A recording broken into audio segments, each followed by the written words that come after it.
Bismillahirrahmanirrahim. Assalamualaikum warahmatullahi taala wabarakatuh. We are from group 11. We'll present to you about production on cost of clothes firm.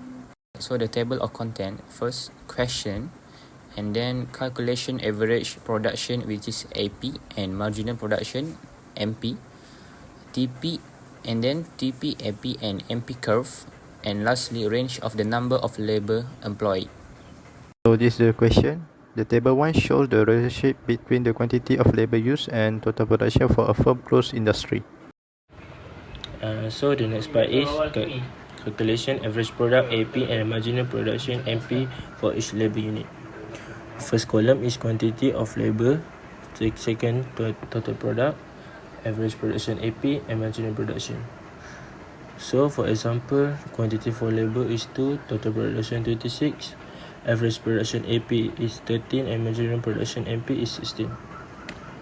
So the next step is the calculation.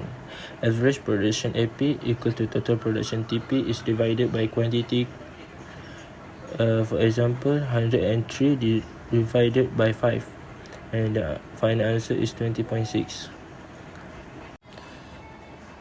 The changes of total production TP divided by changes quantity. So TP2 minus TP1 is divided by Q2 minus Q1 equal 121 minus 103 divided by 6 minus 5. So we get 18 divided by 1, and the final answer is 18. So let's go to the next question. So the question number 2 is about to sketch the total production, average production, and marginal production curve in two separate diagrams. As we can see in the slide, the above one is a total production curve, and the below one is a average production and marginal production curve. The curve will have 3 stages of production. So the first is increasing marginal returns, the second one is diminishing marginal returns, and the lastly is the negative marginal returns. The both curve will be related to each other. So when the total production curve is changing, and also average production and marginal production curve will be changing also. So let me explain more further about it.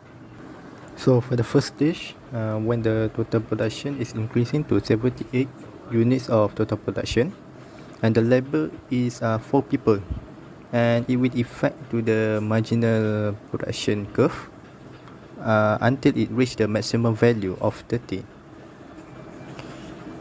and average production will also increase, but it's below the value of marginal production curve. So let's go to the stage 2. On the stage 2, when the total production is increasing until the 126 and the labor is 6, it will affect the marginal production will be decreasing, because before that it already reached at the maximum value at 30. So it will decreasing by total production of units until it will reach to the negative when the labor is 8 people, and also that average production will be increasing slowly until it's crossing the marginal production curve, and it will equal the same labor and the same units. Lastly, for the stage 3, where the total production is decreasing, the marginal production will be negative, stay on negative, and average production will be decreasing also, but it will not reach to the negative. Assalamualaikum. Question number 3, determine the range of the number of labor employer where A, increase return marginal, we can see on a labor 1 to 4, and B, diminishing return of the marginal, we can see at labor 5 to 8, and C, return of negative marginal, we can see labor 9 to 10. This we can see on the question 1. That's all from us. Thank you.